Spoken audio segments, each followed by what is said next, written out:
السلام علیکم ورحمۃ اللہ وبرکاتہ۔ الحمد للہ رب العالمین الرحمن الرحیم مالک یوم الدین والصلاة والسلام علی رسولہ الکریم وعلی آلہ وصحبہ اجمعین، اما بعد، قال اللہ تبارک وتعالی فی القرآن المجید، اعوذ باللہ من الشیطان الرجیم، بسم اللہ الرحمن الرحیم، اللہ لا الہ الا هو الحی القیوم لا تأخذه سنة ولا نوم له ما في السماوات وما في الأرض من ذا الذي يشفع عنده إلا بإذنه يعلم ما بين أيديهم وما خلفهم ولا يحيطون بشيء من علمه إلا بما شاء وسع كرسيه السماوات والأرض ولا يؤوده حفظهما وهو العلي العظيم۔ حضرات سامعین کرام، دینی اور ملی بھائیوں، میرے پیارے بزرگوں اور نوجوان ساتھیوں، آج کا یہ درس جو آپ کے سامنے ہونے والا ہے، میرے بھائیوں، یہ درس اللہ تعالیٰ سے آپ کی محبت میں اضافہ فرمائے گا۔ یہ درس اللہ تعالیٰ کی ذات پر ایک مومن کا جو یقین ہونا چاہیے، جو ایمان ہونا چاہیے، اس ایمان میں، اس یقین میں زیادتی پیدا کرے گا۔ ایک مومن کو اللہ تعالیٰ سے جو محبت کرنی چاہیے، اس محبت میں انشاءاللہ تعالیٰ اضافہ فرمائے گا۔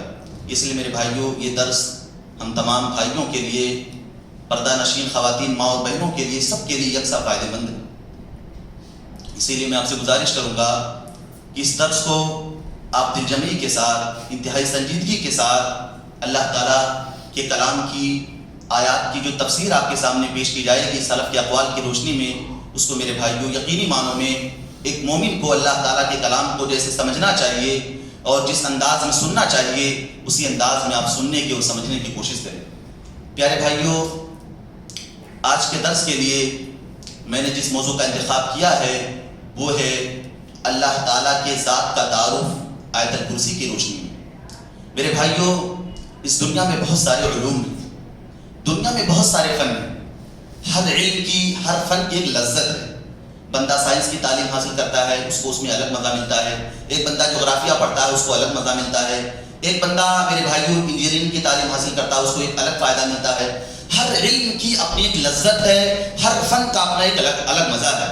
اسی طرح سے میرے بھائیوں، دنیا میں ایک علم ایسا ہے جس کو ہم علم ذات باری تعالیٰ بولتے ہیں۔ دنیا میں ایک معرفت ایسی ہے جس کو ہم معرفت باری تعالیٰ بولتے ہیں۔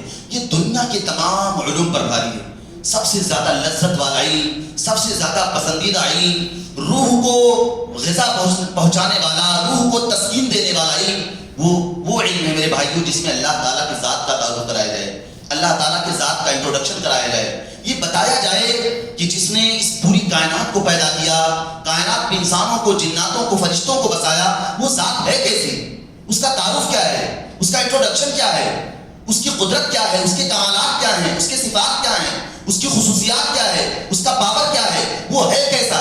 ان ساری پہلوؤں پر انشاءاللہ تعالیٰ آیت الکرسی کے حوالے سے بڑے اختصار کے ساتھ آپ کے سامنے بات پیش کی جائے گی۔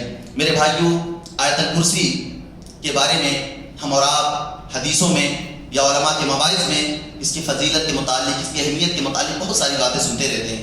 بڑے اختصار کے ساتھ میں آپ کے سامنے اس بات کی طرف اشارہ کروں گا، اور ہمارا اصل جو موضوع ہے میرے بھائیوں وہ ہے تفسیر۔ آیت الکرسی کی تفسیر آپ کے سامنے بتاؤں گا، اس کی آیتوں کا فہم اور ادراک اور علم کیا ہے، وہ انشاءاللہ تعالیٰ اس پہلو پر میں آپ کے سامنے بحث کروں گا۔ آیت الکرسی کے متعلق اللہ کے نبی جناب محمد اکرم صلی اللہ علیہ وسلم کی حدیثوں سے جو بات ہمیں معلوم ہوتی ہے وہ تقریباً 4 احکام ہیں۔ سب سے پہلا حکم تو یہ ہے میرے بھائیوں کہ اللہ کے نبی صلی اللہ علیہ وسلم نے اس کو مسلمانوں کو صبح میں پڑھنے کا حکم دیا ہے۔ صبح کے وقت میں، صبح کے جو اذکار ہیں، 13-14 دعائیں جو اللہ کے نبی صلی اللہ علیہ وسلم نے مسلمانوں کو تعلیم دی ہے، یہ دعائیں ہر مسلمان کو ضرور پڑھنا چاہیے۔ ان اذکار میں سے، ان دعاؤں میں سے ایک دعا یہ بھی ہے، صبح کے اذکار میں سے آیت الکرسی۔ ہر مومن اس آیت کو پڑھے، ہر مومن اپنی دعاؤں میں، اپنے اذکار میں ذکر کو شامل فرمائے۔ اور اسی طرح سے میرے بھائیوں، شام کے اذکار میں بھی اللہ کے نبی صلی اللہ علیہ وسلم نے اس کو شامل فرمایا ہے۔ شام کی بھی جو 13-14 دعائیں ہیں جس کو اللہ کے نبی صلی اللہ علیہ وسلم اپنی پوری زندگی پڑھتے رہے، آپ صلی اللہ علیہ وسلم کا ہمیشہ کا معمول رہا، انہی اذکار میں سے اللہ کے نبی صلی اللہ علیہ وسلم آیت الکرسی بھی پڑھا کرتے تھے. یہ دوسری چیز ہے. تیسری چیز میرے بھائیوں، اللہ کے نبی جناب محمد اکرم صلی اللہ علیہ وسلم نے حدیث میں بیان فرمایا کہ من قرأ آیت الکرسی دبر کل صلاۃ لم یکن بینہ و بین الجنۃ الموت الا الموت. اللہ کے نبی صلی اللہ علیہ وسلم نے حدیث میں بیان فرمایا جو بندہ، جو مسلمان 5 وقتہ نمازوں کے بعد آیت الکرسی کو پڑھتا ہے اور اپنے ذکر میں اس کو شامل کرتا ہے ہر 5 وقتہ نماز کے بعد، فجر سے لے کر کے عشاء تک، تو اس کے درمیان اور جنت کے درمیان کوئی پردہ نہیں ہے سوائے موت کے. یعنی وہ انتقال کیا، اس پر موت تاری ہوئی کہ فوراً جنت میں چلا گیا. یہ اتنا بڑا مقام ہے میرے بھائیوں جو قرآن مجید میں اللہ تعالیٰ نے پیارے نبی صلی اللہ علیہ وسلم نے اپنی پاک ہدایات میں، اپنی پاک حدیثوں میں صرف آیت الکرسی کو دیا ہے. کہ اتنا بڑا مقام کہ ایک بندہ جو مستقل آیت الکرسی کو پڑھ رہا ہے، اس نے اپنی زندگی کی روٹین میں اس کو شامل کر لیا ہے، اپنے دعاؤں میں، اپنے اذکار میں، اپنے 5 وقتہ نمازوں کے بعد ڈیلی ایک معمول بنا لیتا ہے کہ میں پڑھنا ہے. تو اللہ کے نبی صلی اللہ علیہ وسلم نے بیان فرمایا اس کا اتنا بڑا فائدہ، اتنا بڑا اجر ہے میرے بھائیوں کہ اس کے درمیان اور جنت کے درمیان صرف موت کا فاصلہ ہے. جیسے آدمی کی روح اس دنیا سے گئی فوراً اللہ تعالیٰ اس کو جنت میں داخل فرمائے گا. اتنا بڑا مقام اس آیت الکرسی کے پڑھنے کا ہے. اور ایک بہت بڑا مقام میرے بھائیوں اللہ کے نبی صلی اللہ علیہ وسلم نے مسلمانوں کو تعلیم دی ہے کہ جب آپ رات میں سوئیں تو آیت الکرسی کی تلاوت کریں. اور یہ نسائی کی روایت ہے، امام نسائی رحمۃ اللہ علیہ نے اپنے سنن میں اس حدیث کو روایت فرمایا ہے. اور ایک بڑا قصہ طویل ہے اس کا، بڑے اختصار کے ساتھ اس واقعے کی طرف آپ کے سامنے اشارہ کروں گا، کیونکہ میرا اصل مقصد نہیں ہے کہ اس کے فضائل پر، اس کی اہمیت پر آپ کے سامنے بات کروں، اس لیے اشارہ کروں گا میرے بھائیوں کہ اللہ کے نبی صلی اللہ علیہ وسلم نے صدقے کا مال تھا، ابو ہریرہ کو کہا تھا ابو ہریرہ تم اس مال کی نگرانی کرنا. ابو ہریرہ اس مال کی نگرانی کر رہے تھے، اچانک ایک بندہ انسان کی شکل میں آیا اور مال کی چوری کرنے لگا. ابو ہریرہ نے اس کو پکڑ لیا اور پکڑ کر کے کہا تمہیں میں اللہ کے نبی صلی اللہ علیہ وسلم کی عدالت میں پیش کروں گا، تمہیں اللہ کے نبی صلی اللہ علیہ وسلم کی عدالت میں پیش کروں گا. وہ بندہ کہنے لگا کہ میرے بچے غریب ہیں، میں فقیر ہوں، میرے بچے قلاش اور محتاج ہیں، ان کی روزی روٹی کا کوئی انتظام نہیں ہے، اس لیے مجھے آپ کہیں مت لے کر کے جائیے، مجھے مال دے دیجیے. چنانچہ میرے بھائیوں ابو ہریرہ رضی اللہ تعالیٰ نے اس کو چھوڑ دیا. جب صبح ہوا تو اللہ کے نبی صلی اللہ علیہ وسلم نے پوچھا کہ ابو ہریرہ تمہارے قیدی کا کیا حال ہے؟ تو ابو ہریرہ نے پورا قصہ سنایا. دوسرے دن پھر یہی واقعہ پیش آیا، تیسرے دن پھر یہی واقعہ پیش آیا، اور اللہ کے نبی صلی اللہ علیہ وسلم نے میرے بھائیوں ابو ہریرہ کو بتایا، یہ کے بعد دیگرے ہر دن بتایا کہ دوسرے دن وہ قیدی آئے گا، تیسرے دن وہ قیدی دوبارہ آئے گا. چنانچہ جب تیسرے دن آیا تو ابو ہریرہ نے اس کو پکڑا اور کہا آج تو میں پیارے نبی صلی اللہ علیہ وسلم کی عدالت میں تم کو پیش کر کے رہوں گا، پیش کر کے رہوں گا، کوئی بچا نہیں سکتا تم کو، تم بار بار بہانہ تلاش رہے ہو، بار بار جھوٹ بول رہے ہو، تم نے وعدہ کیا تھا دوبارہ نہیں آؤں گا. چنانچہ میرے بھائیوں اس نے ابو ہریرہ رضی اللہ تعالیٰ کو بیان فرمایا کیا میں تمہیں ایک ایسا ذکر نہ بتا دوں جس ذکر کو تم پڑھ لو گے اور پڑھ کر کے رات میں سو جاؤ گے تو تمہارے لیے اللہ تعالیٰ ایک محافظ پیدا فرما دے گا، ایک محافظ اللہ تعالیٰ مقرر کر دے گا اور پوری وہ رات جنات و شیاطین سے حفاظت کا ذریعہ بن جائے گی. ابو ہریرہ نے بیان فرمایا مجھے ضرور بتائیے. چنانچہ میرے بھائیو اس نے کہا کہ اللہ لا الہ الا ہو الحی القیوم لا تاخذہ سنۃ ولا نوم، اور پوری آیت الکرسی ابو ہریرہ رضی اللہ تعالیٰ عنہ کو بتا دی. جب صبح ہوا تو اللہ کے نبی صلی اللہ علیہ وسلم نے ابو ہریرہ سے پوچھا تمہارے قیدی کا کیا حال ہے؟ تو انہوں نے پورا قصہ سنایا. تو اللہ کے نبی صلی اللہ علیہ وسلم نے پوچھا کہ ابو ہریرہ تم کو معلوم ہے کون تھا؟ تم کو معلوم ہے کون تھا؟ تو ابو ہریرہ نے بیان فرمایا اللہ کے نبی صلی اللہ علیہ وسلم مجھے نہیں معلوم. تو اللہ کے نبی صلی اللہ علیہ وسلم نے بیان فرمایا ذالک ابلیس، وہ ابلیس تھا. اور بعض روایت میں ہے ذالک شیطان، وہ شیطان تھا. صدقک وہو کذوب، اس نے جو بات تمہیں بتائی ہے وہ تو سچی ہے، وہ بات سچی ہے. آیت الکرسی جو بندہ پڑھ لیتا ہے اللہ تعالیٰ پوری رات اس کے ایک نگہبان مقرر کر دیتا ہے، اس کے لیے اللہ تعالیٰ ایک نگراں، ایک محافظ اور ایک اللہ تعالیٰ میرے بھائیوں باڈی گارڈ مقرر کر دیتا ہے جو پوری رات اس کی حفاظت کرتا ہے، پوری رات اس کے مال کی، اس کے جان کی، اس کے عزت کی، اس کے آبرو کی حفاظت کرتا ہے. اور اللہ تعالیٰ پوری رات شیطان اور جنات سے محفوظ فرما دیتا ہے. وہ شیطان تھا. تو میرے بھائیوں یہ حدیث اس بات کی دلیل ہے، یہ واقعہ اس بات کی دلیل ہے کہ ہر مسلمان کو سونے سے پہلے اپنے سونے کے اذکار میں اس دعا کو شامل کرنا چاہیے. صبح کے اذکار الگ ہیں، شام کے اذکار الگ ہیں، اور سونے کی دعائیں الگ ہیں، اور سب کا الگ الگ حکم ہے، سب کی الگ الگ فضیلت ہے. ان فضیلتوں کو، ان حکام کو ہمیں جان کر کے جس عبادت کو، جس دعا کو جہاں انجام دینا ہے اس کو ہمیں انجام دینا چاہیے. یہ چند باتیں تھیں آیت الکرسی کے حوالے سے جو میں نے بڑے اختصار کے ساتھ آپ کے سامنے رکھی ہیں. میرے بھائیوں قرآن مقدس میں الحمد سے لے کر کے والناس تک آپ پورے قرآن کریم کا مطالعہ کریں. پورے قرآن کریم میں اللہ کے نبی جناب محمد اکرم صلی اللہ علیہ وسلم نے ایک مرتبہ ایک صحابی سے سوال کیا کہ اے میرے صحابہ آپ یہ بتائیے کہ قرآن مجید میں سب سے افضل آیت کون سی ہے، اللہ تعالیٰ کے نزدیک سب سے محبوب آیت کون سی ہے؟ تو میرے بھائیوں صحابہ کرام کی طرف سے کوئی جواب نہیں آیا. حضرت ابی بن کعب رضی اللہ تعالیٰ عنہ جو سید القراء ہیں، قاریوں کے سردار ہیں، مفسر قرآن ہیں، کاتبین وحی میں ان کا شمار ہوتا ہے، انہوں نے کہا اللہ و رسول عالم، اللہ اس کے رسول بہتر جانتے ہیں۔ اللہ کے نبی صلی اللہ علیہ وسلم نے دوبارہ سوال کیا کہ بتائیے کہ قرآن مجید میں سب سے افضل آیت کون سی ہے؟ تو میرے بھائیوں پھر دوبارہ صاحب رسول نے کہا، ان کو معلوم ہو گیا کہ لگتا ہے اللہ کے نبی صلی اللہ علیہ وسلم جواب ہمیں سے مانگنا چاہتے ہیں۔ میرے بھائیوں یہ صحابہ کرام کا پیارے نبی صلی اللہ علیہ وسلم کے لیے کتنا بڑا احترام تھا کہ کوئی جواب انہیں معلوم بھی ہوتا تھا تو پیارے نبی صلی اللہ علیہ وسلم کے احترام میں جواب نہیں دیتے تھے۔ ہو سکتا ہے اللہ کے نبی صلی اللہ علیہ وسلم کی طرف سے کوئی نئی بات ہمیں علم ہو جائے، کوئی اور بات معلوم ہو جائے، چنانچہ جب دوبارہ اللہ کے نبی صلی اللہ علیہ وسلم نے سوال کیا تب انہوں نے بتایا کہ اللہ لا الہ الا هو الحی القیوم، کہ اللہ کے نبی صلی اللہ علیہ وسلم قرآن مجید میں سب سے افضل آیت کریمہ آیت الکرسی ہے۔ میرے بھائیوں یہ حدیث پڑھ کر کے ہم تو یوں ہی گزر جاتے ہیں، لیکن ٹھہر کر کے رک کر کے تھوڑا غور کریں کہ اللہ کے نبی صلی اللہ علیہ وسلم نے یہ سوال جو تمام صحابہ کرام سے کیا، اس کے بارے میں کبھی صحابہ کو بتایا نہیں تھا کہ سب سے افضل آیت آیت الکرسی ہے، اللہ تعالیٰ کے نزدیک سب سے محبوب آیت آیت الکرسی ہے، کبھی نہیں بتایا تھا۔ لیکن صحابی رسول نے فوراً جواب دیا، اور اس جواب سے اللہ کے نبی صلی اللہ علیہ وسلم اتنا زیادہ خوش ہوئے، اتنا زیادہ خوش ہوئے میرے بھائیوں کہ اللہ کے نبی صلی اللہ علیہ وسلم نے کہا لِيَهْنَكَ الْعِلْمُ يَا أَبَا الْمُنذِرِ، اے ابو المنذر یہ علم تمہیں مبارک ہو، یہ علم تمہیں مبارک ہو۔ اتنا زیادہ اللہ کے نبی صلی اللہ علیہ وسلم کو خوشی ہوئی میرے بھائیوں جواب سے کہ اللہ کے نبی صلی اللہ علیہ وسلم نے انہیں مبارکبادی دی اس علم کی، اس لیے کہ اللہ کے نبی صلی اللہ علیہ وسلم نے کبھی بتایا نہیں تھا۔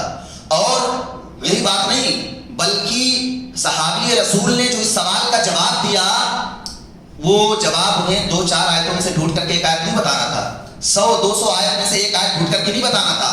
6000 سے زیادہ قرآن کریم میں آیتیں ہیں اور 6000 سے زیادہ آیتوں میں سے ایک آیت پر ایک آیت کو کوٹ کرنا تھا کہ یہی آیت کریمہ ہے جو سب سے افضل ہے، یہی آیت کریمہ ہے جو اللہ تعالیٰ کو سب سے زیادہ محبوب ہے۔ اور میرے بھائیوں انہوں نے 6000 آیت میں سے ایک آیت ڈھونڈ کر کے نکالا۔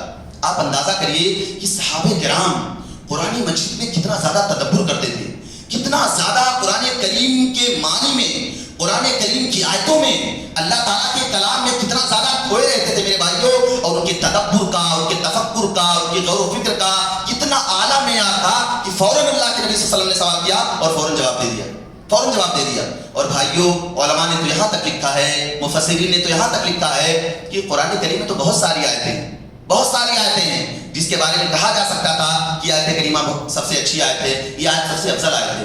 ابی بن کعب رضی اللہ تعالیٰ عنہ کا دماغ آیت الکرسی پر کیوں گیا؟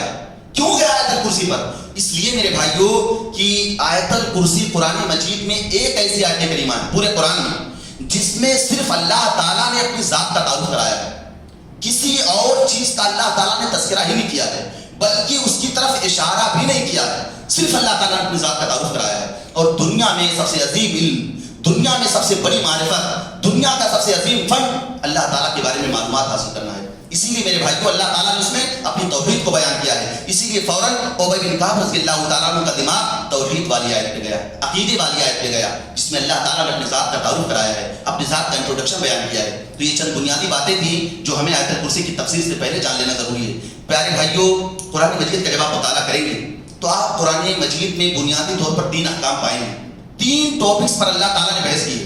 پورا قرآن کریم آپ پڑھ ڈالیں، 3 موضوعات کے علاوہ، 3 عنوان کے علاوہ اللہ تعالیٰ نے کسی ٹاپک کو چھیڑا ہی نہیں، اور پورا قرآن کریم اسی کے ارد گرد گھومتا ہے۔ وہ کیا ہے؟ سب سے پہلی چیز اللہ تعالیٰ نے قرآن مجید میں ہیومن ہسٹری یعنی انسانی تاریخ بیان کی ہے۔ اللہ کے نبی صلی اللہ علیہ وسلم کے آنے سے پہلے دنیا میں انسانوں کی حالت کیا تھی، قوموں کی کیا حالت تھی، نبی آئے، رسول آئے، پیغمبر آئے، اور بڑے بڑے بادشاہ آئے، بڑے بڑے سلاطین آئے، ان کی تاریخ کیا ہے، مختصر طور پہ اللہ تعالیٰ نے اس کا تذکرہ فرمایا ہے۔ اور قیامت سے پہلے جو حالات آئیں گے، بعض حالات کی طرف اللہ تعالیٰ نے اشارہ کیا ہے۔ اس کو ہم کہہ سکتے ہیں انسانی تاریخ، نبیوں کے قصے، نبیوں کے اخبار، یہ ساری چیزیں اللہ تعالیٰ نے بیان کی ہے۔ ایک موضوع قرآن کریم کا یہ ہے۔ دوسرا موضوع کیا میرے بھائیوں قرآن کریم کا کہ اللہ تعالیٰ نے اس میں اسلام کے احکام اور مسائل بیان کیے۔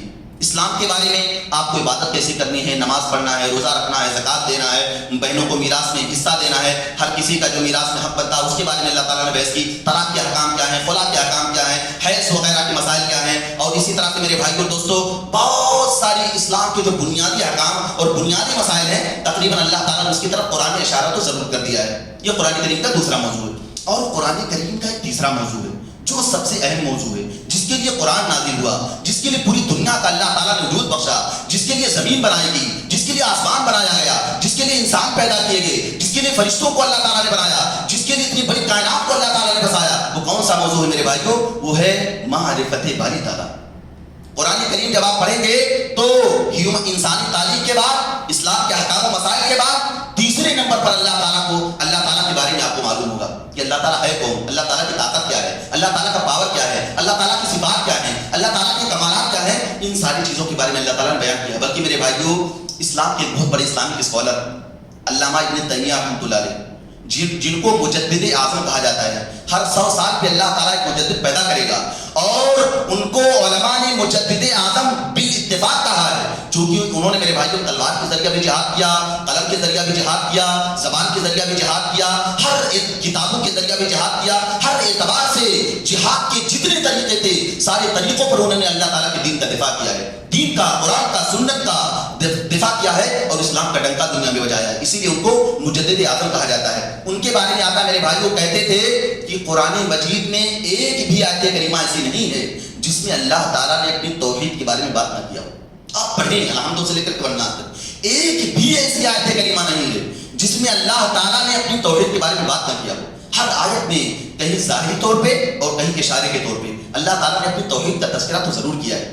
اور میرے بھائیوں، اگر آپ اللہ تعالیٰ کی توحید کے بارے میں کسی ایک آیت کے بارے میں جاننا چاہتے ہیں کہ کوئی ایک ایسی آیت کریمہ بتائیے جس میں اللہ تعالیٰ نے اپنی ذات کا تعارف کرا دیا ہے، ایک آیت میں، تو وہ آیت الکرسی، جس کی تفصیل آپ کے سامنے ہونے جا رہی ہے۔ آیت الکرسی کیا ہے میرے بھائیوں؟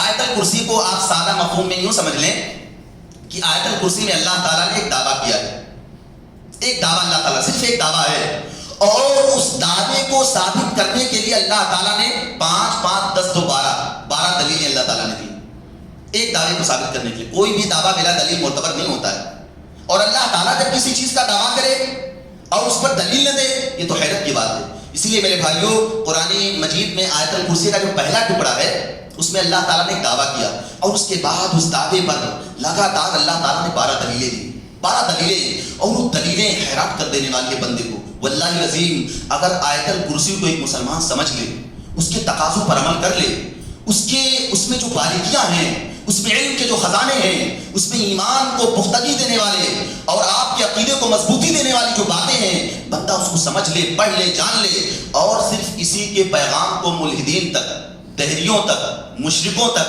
کافروں تک، یہودیوں تک، عیسائیوں تک پہنچا دے، تو میرے بھائیوں یقین کے ساتھ یہ بات کہی جا سکتی ہے کہ انشاءاللہ تعالیٰ اسلام کا جو بنیادی پیغام ان تک پہنچ جائے گا۔ اور ایک بندہ اسلام کے بارے میں تحقیق کرنے پر، اسلام کے بارے میں غور و فکر کرنے پر، اللہ تعالیٰ کی توحید کو ماننے پر ایک بندہ مجبور ہو جائے گا۔ کتنی فطری باتیں، کتنی سنجیدہ گفتگو اور عقل کو مخاطب کرنے والی، فطرت کو انگیز کرنے والی باتیں اللہ تعالیٰ نے اس آیت میں ذکر فرمائی۔ کیا دعویٰ ہے میرے بھائیوں؟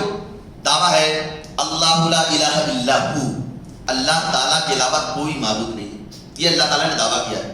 سن لو اے دنیا کے لوگوں، اے انسانوں، اللہ کے علاوہ اس دنیا میں کوئی معبود ہے ہی نہیں۔ تم کس کو معبود بنا کے چلے ہو؟ تم پتھروں کی بات کرتے ہو، تم سورج اور چاند کی پوجا کرتے ہو، تم انسانوں کی پرستش کرتے ہو، تم قبروں میں مدفون ولیوں بزرگوں کی پوجا کرتے ہو، تم مزاروں پہ جا کر کے ولیوں سے مانگتے ہو، تم اللہ تعالیٰ کے سامنے تم اللہ تعالیٰ کو چھوڑ کر کے دوسروں کے سامنے سجدہ کرتے ہو۔ تو سن لو، اس دنیا میں عبادت کے لائق کوئی ہے، پرارتھنا کے لائق کوئی ہے، پوجا کے لائق کوئی ہے تو صرف اللہ تعالیٰ کی ذات ہے، دنیا میں کوئی عبادت کے لائق نہیں۔ میرے بھائیوں، اسی لیے اللہ لا الہ الا ہو، اللہ کے علاوہ کوئی معبود نہیں۔ الہ کا جو مطلب ہے، الہ بولتے ہیں معلوہ یعنی معبود، اللہ کے علاوہ، اسی لیے علماء نے اس کا ترجمہ عربی میں جو کیا ہے لا الہ الا ہو، یعنی لا معبود بحق الا اللہ، اللہ کے علاوہ کوئی حقیقی معبود نہیں، حقیقت میں کوئی معبود اللہ تعالیٰ کے علاوہ نہیں۔ میرے بھائیوں، بڑے افسوس کے ساتھ یہ بات کہنا پڑتا ہے کہ ہمارے مسلمان جماعتوں میں وہ لوگ جو اپنا انتساب اسلام کی طرف کرتے ہیں، لیکن صحیح سے دین کو سمجھنے نہ سمجھ پانے کی وجہ سے، اور دین کے مسائل کو، دین کے پیغام کو، دین کے بنیادی میسج کو سمجھ نہ پانے کی وجہ سے میرے بھائیوں اس آیت کریمہ کے بارے میں گمراہی کا شکار ہو گئے۔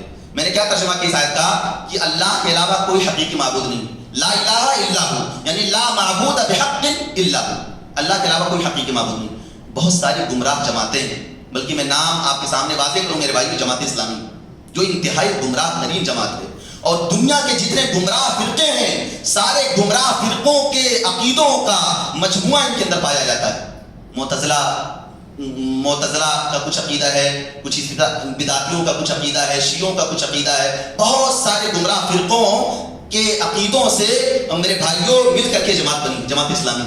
ان کا یہ عقیدہ ہے کہ آیت کریمہ کا ترجمہ ہے لا حاکم الا اللہ، اللہ کے علاوہ کوئی حاکم نہیں۔ ہمارا یہ عقیدہ ہے کہ اللہ کے علاوہ کوئی معبود نہیں، وہ کہتے ہیں اللہ تعالیٰ کے علاوہ کوئی حاکم نہیں۔ اس لیے آپ دیکھیں دین کے بنیادی تصور کو کس طرح سے ان لوگوں نے بدلا، دین کے بنیادی پیغام کو، انسان کو اللہ تعالیٰ نے اس دنیا میں جس مقصد کے لیے پیدا کیا کس طرح سے اس مقصد کو چینج کیا، کیا اللہ کے علاوہ کوئی حاکم نہیں۔ اس لیے آپ دیکھیں کہ میرے بھائیوں دنیا میں آج حکومت کے لیے یہی جماعت سب سے زیادہ کوشش کر رہی ہے، حکومت بنانا ہے، اسلامی خلافت قائم کرنی ہے، اسلامی حکومت بنانا ہے، ہمیں اسلام کو نافذ کرنا ہے، اسلامی حکومت قائم کرنا ہے۔ ساری کوششیں، سارے منصوبے، سارے عزائم، سارے پلاننگ، سارے ٹارگٹ ان کے جو ہیں حکومت کے لیے۔ یہ اللہ تعالیٰ کا مقصود نہیں ہے کہ مسلمان اللہ کی حکومت قائم کریں، وہ تو اللہ تعالیٰ مسلمان اپنے ایمان کو مضبوط کریں، اپنے اخلاق کو مضبوط کریں، اسلام کی دعوت دیں، توحید کے پیغام کو عام کریں، اللہ تعالیٰ حکومت دے سکتا ہے مسلمانوں کو۔ ایسے حالات آ جائیں جہاں اللہ تعالیٰ مسلمانوں کو حکومت دے، مسلمان حکومت پر قائم ہو جائیں تو اس میں کوئی غلط بات نہیں ہے، لیکن بھائیوں اپنا ٹارگٹ بنا لینا کہ مسلمانوں کو حکومت قائم کرنا ہے، اسلامی خلافت قائم کرنا ہے، یہ شریعت کی منشا کہیں نہیں ہوئی، نہ نبیوں نے کبھی اس ٹارگٹ پہ کام کیا ہے۔ نبی جو آئے دعوت دینے کے لیے یہی دعوت دیتے رہے کہ ان اعبدوا اللہ، اے لوگو اللہ کی عبادت کرو، واجتنبوا الطاغوت، اور شرک سے بچ جاؤ، غیر اللہ کی عبادت سے بچ جاؤ۔ سارے نبیوں نے میرے بھائی قرآن مجید میں اللہ تعالیٰ نے نبیوں کے ایک ایک دعوت کے الفاظ کو کوٹ کیا ہے، سارے نبیوں کی دعوت یہی تھی کہ اللہ کی عبادت کرو اور غیروں کی عبادت سے بچ جاؤ۔ کہیں اللہ تعالیٰ نے حکومت کی دعوت نہیں دی مسلمانوں کو، کہیں یہ دعوت نہیں دیا مسلمانوں کو اللہ کی حکومت قائم کرو۔ اسی بنیادی عقیدے کی وجہ سے میرے بھائیوں بہت ساری تنظیمیں مسلمانوں کی بنی، دہشت گرد تنظیمیں وجود میں آئیں اور تلواروں سے جہاد کیا، کتنے لشکر مسلمانوں کے بنے، میں نام نہیں لینا چاہتا ہوں لشکروں کا، یہ صرف اس بنیادی عقیدے کی گمراہی کی وجہ سے۔ آج میرے بھائیوں دوستو حزب اللہ اور اسی طرح سے جیش محمد، طالبان، یہ سب گمراہ جماعتیں ہیں، ان کا اسلام سے کوئی تعلق نہیں ہے، یہ سب حاجی افکار کے لوگ ہیں، ان کا مسلمانوں سے اور اسلام سے کوئی تعلق نہیں ہے، یہ ساری چیزیں غلط افکار کے نتیجے میں بنی ہیں۔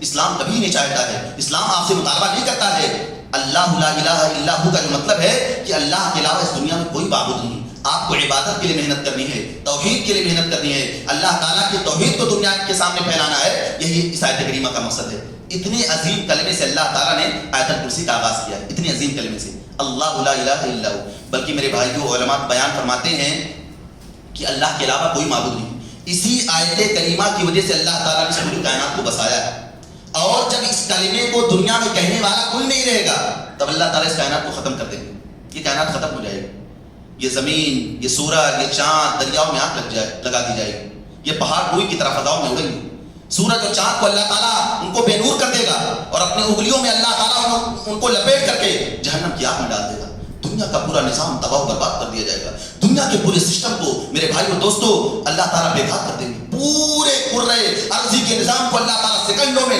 پل بھر میں اللہ تعالیٰ بدل کر کے رکھ دیں گے۔ اس لیے میرے بھائیوں اس دنیا پر اللہ کا کوئی نام لینے والا نہیں ہوگا، توحید کی دعوت دینے والا، توحید پر قائم رہنے والا کوئی نہیں رہے گا۔ اللہ لا الہ الا ہو، اللہ کے علاوہ اس دنیا میں کوئی معبود نہیں، کوئی معبود نہیں ہے۔ اس کے بعد اللہ تعالیٰ نے دلیلیں دی، سب سے پہلی دلیل اللہ تعالیٰ، تمہارا سوال بنتا ہے نا کہ اللہ تعالیٰ ہمارا معبود ہے کیوں ہم اللہ تعالیٰ کو اپنا معبود مانے؟ اللہ تعالیٰ نے اس کی دلیلیں دی۔ الحی، اللہ تعالیٰ تمہارا معبود اس لیے ہے کہ اللہ زندہ ہے۔ میرے بھائیوں اللہ زندہ ہے، انسان بھی زندہ ہے، اللہ تعالیٰ بھی زندہ ہے۔ تو سوال ہے کہ اللہ کی زندگی میں اور مخلوق کی زندگی میں فرق کیا ہے؟ تین بنیادی فرق ہیں، آپ اس فرق کو سمجھ لیں تو جان جائیں گے اللہ تعالیٰ نے یہ دعویٰ کیوں کیا کہ میں زندہ ہوں اس لیے تمہارا معبود ہوں۔ تین فرق ہیں۔ پہلا فرق کیا ہے میرے بھائیوں، اور یہ سارے فرق اللہ تعالیٰ نے قرآن میں بیان کیے ہیں۔ پہلا فرق کیا ہے، اللہ کی جو زندگی ہے وہ ہمیشہ سے، انسان اور مخلوق کی زندگی ہمیشہ سے نہیں۔ اللہ کی زندگی هو الاول والآخر والظاہر والباطن، اللہ ہی اول ہے، اور اس کی تفسیر اللہ کے نبی صلی اللہ علیہ وسلم نے حدیث میں کی ہے هو الاول فلیس قبلہ شیء، اللہ ہی اول ہے، اس سے پہلے اس دنیا میں کچھ نہیں تھا، نہ یہ زمین تھی، نہ آسمان تھا، نہ سورج، نہ چاند تھے، کچھ بھی نہیں تھا۔ اس کائنات میں صرف اللہ تھا، صرف اللہ تھا، صرف اللہ کی حیات تھی، صرف اللہ تعالیٰ کی لائف تھی، صرف اللہ تعالیٰ کی زندگی تھی۔ میرے بھائیوں انسان نہیں تھے۔ اللہ تعالیٰ نے قرآن کیا فرمایا، هل أتى على الإنسان حين من الدهر لم يكن شيئا مذكورا، لم يكن شيئا مذكورا، انسان کا کوئی وجود ہی نہیں تھا، ایک دور تھا انسان کا کوئی وجود ہی نہیں تھا۔ تو جو اللہ ہمیشہ سے ہے، جو اللہ ہمیشہ سے ہے، کیا اس اللہ کو چھوڑ کر کے کسی اور کی عبادت کی جا سکتی ہے؟ کیا اس اللہ کو چھوڑ کر کے میرے بھائیوں کسی اور کی پوجا کی جا سکتی ہے؟ ایک تو اللہ ہمیشہ سے ہے، اور اللہ تعالیٰ ہمیشہ رہے گا، انسان ہمیشہ نہیں رہے گا۔ وتوکل علی الحی الذی لا یموت، اس زندہ ذات پر بھروسہ کرو جس کو موت نہیں آنے والی ہے. کل شیء ہالک الا وجہہ، اللہ تعالیٰ کے ذات کے علاوہ سب کو فنا ہونا ہے. کل من علیہا فان ویبقى وجہ ربک ذو الجلال والاکرام، سب کو فنا کی دھار اترنا ہے. صرف آپ کی جو اکرام والی ذات ہے، جو ذو الجلال والی ذات ہے، وہی ذات باقی رہے گی اس دنیا میں، اور کوئی باقی نہیں رہے گا. عزت و جلال والی جو ذات ہے وہی ذات اس دنیا میں باقی رہے گی. تو اللہ تعالیٰ کی زندگی ہمیشہ کے لیے، انسان مرنے والا ہے، انسان ختم ہونے والا ہے. تو جو انسان ایک دور تھا کہ دنیا میں نہیں تھا، اور ایک دور ایسا آئے گا کہ انسان نہیں رہے گا.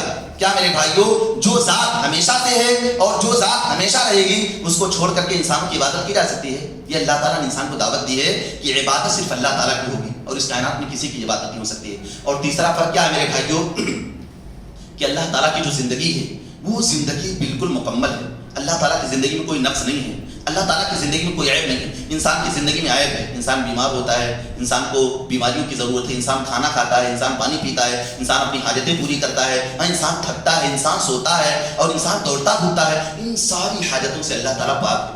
نہ اللہ تعالیٰ کو بھوک آتی ہے، نہ اللہ تعالیٰ کو بیویوں کی ضرورت ہے، نہ اللہ تعالیٰ تھکتا ہے. نعوذ باللہ ثم نعوذ باللہ من ذالک. ان ساری چیزوں سے اللہ تعالیٰ کی ذات پاک ہے، اللہ تعالیٰ کی ذات پاک ہے. تو اللہ تعالیٰ کی جو زندگی وہ مکمل ہے، کامل ہے. اور انسان کی جو زندگی میرے بھائیوں وہ نقص اور عیب سے بھری. کتنا بھی کامل انسان ہو، انسانوں کے مرتبے میں سب سے اعلیٰ مرتبہ نبوت کا مرتبہ ہے. ایک مرتبہ ولایت کا ہے، ایک مرتبہ شہادت کا ہے، ایک مرتبہ صدیقیت کا ہے، ایک مرتبہ نبوت کے. 4 مرتبے ہیں. اللہ تعالیٰ کو 4 مرتبے سب سے زیادہ محبوب ہیں. وقت نہیں کہ ایک ایک مرتبوں کی آپ کے سامنے وضاحت کی جائے. تو 4 جو مرتبے ہیں، ان چاروں مرتبوں میں اعلیٰ مرتبہ نبوت اور رسالت کا ہے. یعنی اللہ کے نزدیک سب سے محبوب جو ہوتے ہیں نبی اور رسول ہوتے ہیں، اس کے بعد صدیقین ہوتے ہیں، اس کے بعد شہداء ہوتے ہیں، اس کے بعد اولیاء یعنی صالحین ہوتے ہیں. اب بتائیے میرے بھائیوں، کیا نبی اور رسول کو حاجت نہیں پڑتی تھی؟ کیا نبی رسول کو بیویوں کی ضرورت نہیں تھی؟ کیا نبی رسول بیمار نہیں ہوتے تھے؟ نہیں، اتنے اعلیٰ پیمانے کے نبی اور رسول بھی بیمار ہوتے تھے، لیکن اللہ تعالیٰ کی ذات ان ساری چیزوں سے پاک ہے. اسی لیے اس کائنات میں عبادت اگر کسی کی ہوگی تو اللہ تعالیٰ کی ہوگی. نبی کی بھی عبادت نہیں ہو سکتی ہے، رسول کی بھی عبادت نہیں ہو سکتی ہے، ولی کی بھی عبادت نہیں ہو سکتی ہے. بڑے سے بڑا پیر، بڑے سے بڑا فرشتہ، بڑے سے بڑے اللہ تعالیٰ کے قریبی بندے کی عبادت نہیں ہو سکتی. عبادت صرف اور صرف اللہ تعالیٰ کی. اس لیے کہ اللہ تعالیٰ زندہ ہے، ہمیشہ سے زندہ ہے، ہمیشہ زندہ رہے گا. اور اللہ تعالیٰ کی زندگی سارے عیب اور سارے نقص سے پاک ہے. واللہ العظیم، اگر اسی ایک پوائنٹ پر وہ لوگ جو پتھروں کی پوجا کرتے ہیں، پتھر کو اگر دیکھا جائے تو اصلاً تو اس کے اندر لائف ہی نہیں ہے، اس کے اندر زندگی ہی نہیں ہے. اللہ تعالیٰ جس کی ہم عبادت کرتے ہیں وہ ہمیشہ سے زندہ ہے اور ہمیشہ زندہ رہنے والا ہے، اور سارے عیوب اور سارے نقائص سے پاک ہے. جن کی آپ عبادت کرتے ہیں اس کے اندر تو زندگی ہی نہیں ہے، وہ کیا دوسروں کو زندگی دے گا؟ اس کے اندر تو لائف ہی نہیں ہے، وہ دوسروں کو کیا میرے بھائیوں لائف دے گا؟ اس کے اندر تو میرے بھائیوں حیات ہی نہیں ہے. نہ وہ حرکت میں ہو سکتا ہے، نہ سکون میں ہو سکتا ہے، نہ کھا سکتا ہے، نہ پی سکتا ہے، نہ چل سکتا ہے. وہ کیا دوسروں کو صحت دے گا؟ کیا دوسروں کو عافیت دے گا؟ کیا دوسروں کو سکون دے گا؟ اسی لیے اس کائنات میں اگر کسی کی عبادت ہو سکتی ہے تو اللہ تعالیٰ کی، اس لیے کہ اللہ تعالیٰ زندہ ہے. اس کے بعد آگے اللہ تعالیٰ نے بیان فرمایا القیوم، اللہ تعالیٰ پورے زمین پورے آسمان کو قائم رکھنے والا ہے. ہم اس دنیا میں جو قائم ہیں اللہ تعالیٰ کی مرضی سے قائم، اپنے آپ قائم نہیں ہے. جب چاہے اللہ تعالیٰ کو ختم کر دے گا. ہم اللہ تعالیٰ کی مرضی سے قائم ہیں، اور اللہ تعالیٰ کی جو ذات قائم ہے کسی کی محتاج نہیں ہے. ہم اللہ تعالیٰ کے محتاج ہیں، اور اللہ تعالیٰ نے اس پوری دنیا کو، پورے نظام کو قائم کر کے رکھا ہے. جس دن اللہ کا آرڈر آ جائے گا یہ دنیا کا نظام ختم ہو جائے گا، دنیا کا نظام ختم ہو جائے گا میرے بھائیوں. اس لیے قرآن مجید میں اللہ تعالیٰ نے بیان فرمایا وَمِنْ آيَاتِهِ أَن تَقُومَ السَّمَاءُ وَالْأَرْضُ بِأَمْرِهِ وَمِنْ آيَاتِهِ أَن تَقُومَ السَّمَاءُ وَالْأَرْضُ بِأَمْرِهِ. اللہ تعالیٰ کی نشانیوں میں سے یہ زمین یا آسمان اللہ کی مرضی سے قائم ہے. یہ زمین یا آسمان اللہ تعالیٰ کی مرضی سے قائم ہے میرے بھائیوں. جس دن اللہ کی مرضی آئے گی، اللہ تعالیٰ کا آرڈر آئے گا، اور زمین کو اللہ تعالیٰ ختم کر دیں گے، آسمان کو اللہ تعالیٰ ختم کر دیں گے، دریاؤں میں آگ لگا دی جائے گی، پہاڑ روئی کی طرح فضاؤں میں اڑیں گے میرے بھائیوں. یہ اللہ تعالیٰ کے آرڈر آنے کے بعد، اس لیے کہ اللہ تعالیٰ نے اس کو قائم کر کے رکھا ہے. جب اللہ تعالیٰ اس کو چاہے گا گرا دے گا، جب اللہ تعالیٰ چاہے گا اس کے ڈھانچے کو ختم کر دے گا، جب اللہ تعالیٰ چاہے گا پورے سسٹم کو تباہ و برباد کر دے گا. اس لیے وہ القیوم ہے. اور یہ جو الحی القیوم ہے میرے بھائیوں، یہ اللہ تعالیٰ کے اسماء اعظم، اسم اعظم جس کو کہا جاتا ہے. اور حدیث میں آیا ہے، بلکہ بعض آثار میں بھی صحیح آثار کے ساتھ، کہ اگر ان 2 ناموں کے وسیلے سے اللہ سے دعا مانگی جائے تو بندے کی دعا رد نہیں ہوتی. کون سے 2 نام؟ اسم اعظم. اللہ تعالیٰ کے بہت سارے نام ہیں، اس میں سے الحی القیوم یہ اللہ تعالیٰ کے اسم اعظم کہا جاتا ہے. بعض علماء نے بعض آثار کی بنیاد پر یہ بات کہی ہے بعض علماء کہتے ہیں یہ بات صحیح نہیں، لیکن بعض علماء نے کہی ہے یہ بات، اور یہ بات انشاءاللہ تعالیٰ درست بھی ہے کہ اللہ تعالیٰ کے یہ اسم اعظم ہے الحی القیوم. اگر کوئی بندہ ان دو ناموں کے وسیلے سے اللہ تعالیٰ سے دعا کرتا ہے تو اللہ تعالیٰ اس کی دعا کو رد نہیں فرماتا ہے. اس کے بعد آگے اللہ تعالیٰ نے بیان فرمایا لا تأخذہ سنۃ ولا نوم. اللہ تعالیٰ کو نہ اونگ آتی ہے نہ نیند آتی ہے. میرے بھائیوں یہ اونگ کا آنا، یہ نیند کا آنا، یہ انسانوں کی صفت ہے. اللہ تعالیٰ اس چیز سے پاک ہے. اسی لیے جو اللہ زندہ ہے، جو پوری زمین پورے آسمان کو قائم رکھنے والا ہے، اس کی نگرانی کرتا ہے، اس کی حفاظت کرتا ہے، اس کے باوجود بھی اس کو نہ اونگ آتی ہے نہ نیند آتی ہے.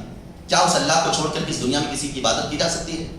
جس انسان کی آپ عبادت کرتے ہیں یا تو اصلاً وہ سوئے ہوئے ہیں، اگر وہ جاگ رہے ہیں تو ان کو اونگ بھی آتی ہے، نیند بھی آتی ہے. یہ اللہ تعالیٰ نے انسان کو دعوت دی ہے کہ آپ جن کی عبادت کرتے ہیں ذرا غور تو کریں، ان کی گہرائیوں میں جا کر کے سوچیں تو آپ کس کی عبادت کر رہے ہیں، کس کو آپ نے اپنا معبود بنا کر کے رکھا ہے، کس کو آپ نے میرے بھائی اور دوستوں کس کی آپ پوجا کر رہے ہیں. آپ غور کریں، اپنی عقل کو لگائیں جس عقل کو اللہ تعالیٰ نے آپ کو دیا ہے، اپنی فطرت کا استعمال کریں اور اپنے آپ کا استعمال کریں، اپنے کام کا استعمال کریں اور نصیحت حاصل کرنے کے جو آلے اللہ تعالیٰ نے دیے ہیں ان آلوں کا استعمال کریں تاکہ آپ صحیح ایمان تک پہنچیں، صحیح راستے تک پہنچیں، صحیح ہدایت تک پہنچیں اور صحیح جو راستہ ہے اس راستے تک آپ پہنچ جائیں. یہ اللہ تعالیٰ نے انسان کو دعوت دی ہے. لا تأخذہ سنۃ ولا نوم. اللہ تعالیٰ کو نہ اونگ آتی نہ نیند آتی. میرے بھائیوں یہیں پر رک کر کے ایک بات آپ کو بتاؤں کہ اللہ تعالیٰ کے ساتھ معمولی عیب اور معمولی نقص سے پاک ہے، اور نیند کا آنا ایک نقص ہے.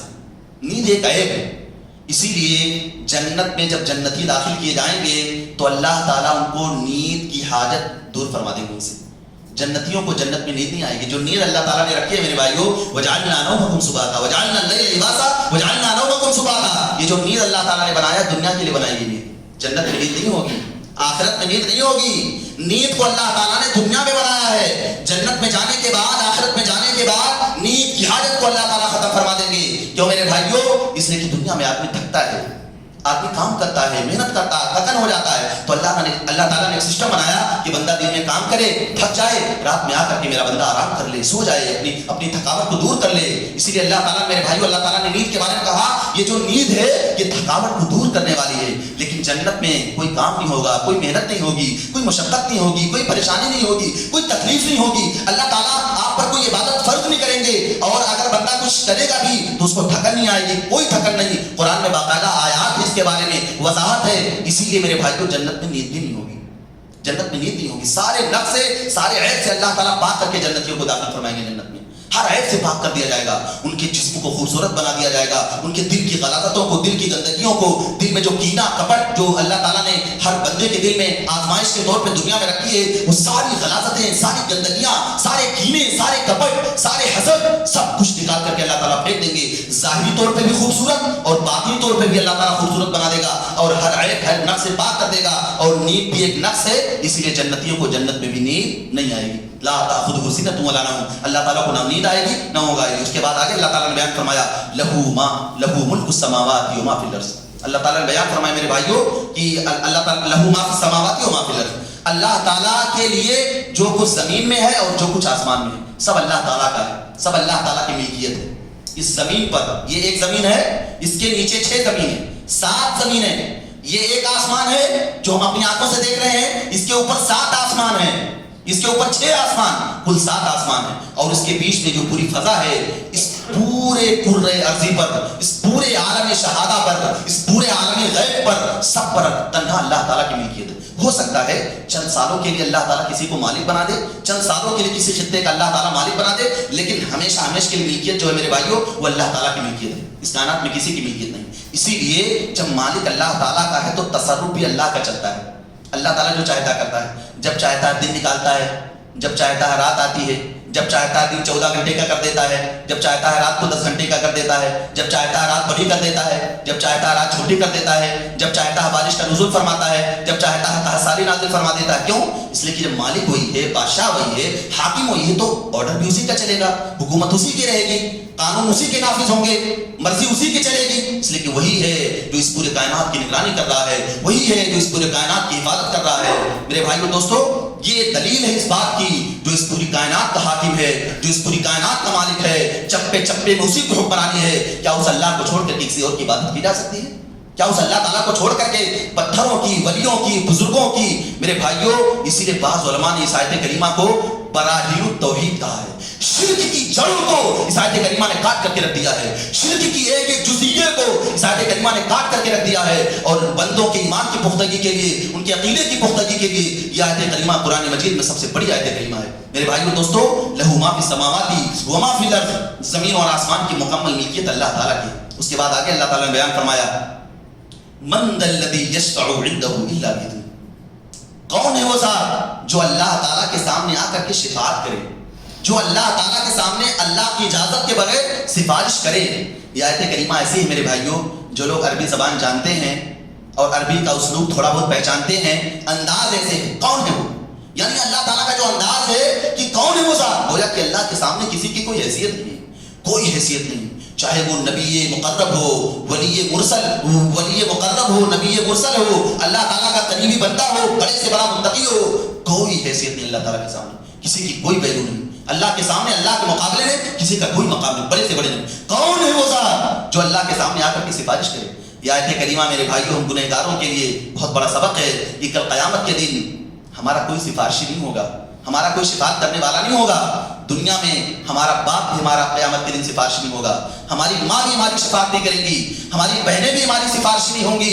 جن دوستوں سے آپ دنیا میں دوستی کرتے ہیں وہ دوستی بھی آپ کی سفارشی نہیں ہوں گے۔ الاخلاء یومئذ، میرے بھائیوں قرآن مجید میں اللہ تعالیٰ نے بیان فرمایا، دوست بھی کل قیامت کے دن اپنے دوستوں کے دشمن بن جائیں گے۔ کوئی کسی کے لیے شفاعت کرنے کے لیے اور سفارش کرنے کے لیے تیار نہیں ہوگا۔ من ذا الذی یشفع عنده الا باذنہ، کون ہے وہ ذات جو اللہ تعالیٰ کے سامنے آ کر کے سفارش کرے؟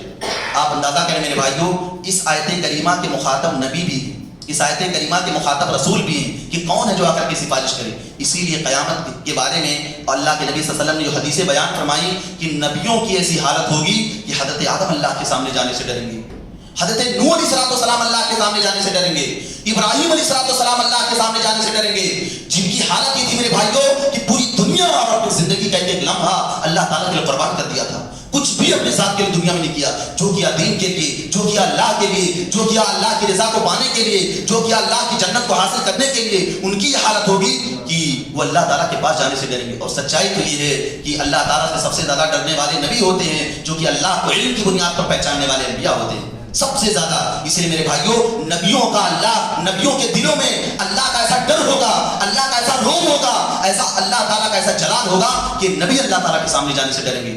ہاں، جب اللہ اجازت دے گا کسی نبی کو، تب وہ نبی آئے گا، اللہ کے سامنے سفارش کرے گا، تب اس کی سفارش کو قبول کیا جائے گا۔ حتیٰ کہ نبی کریم صلی اللہ علیہ وسلم کو اللہ تعالیٰ جب اجازت دیں گے، تب اللہ کے نبی صلی اللہ علیہ وسلم اللہ تعالیٰ کے پاس جائیں گے اور سفارش کریں گے، اور سفارش مشرکوں کے حق میں نہیں ہوگی، سفارش ان لوگوں کے حق میں نہیں ہوگی جو لوگ اللہ تعالیٰ کے توحید کو نہیں مانتے، جو لوگ شرک کرتے ہیں، جو لوگ میرے بھائیو اللہ تعالیٰ کو چھوڑ کر کے دوسروں کو معبود مانتے ہیں، جو لوگ اللہ تعالیٰ، جو چیزیں اللہ تعالیٰ کے ساتھ خاص ہیں اس کو بندوں کے ساتھ خاص کرتے ہیں۔ عالم الغیب اللہ تعالیٰ ہے، ان نبیوں کو عالم الغیب کہتے ہیں۔ نور اللہ تعالیٰ کی ذات ہے، ان نبیوں کو نور کہتے ہیں۔ اللہ تعالیٰ مختار کل ہے، وہ انبیاء کو مختار کل کہتے ہیں۔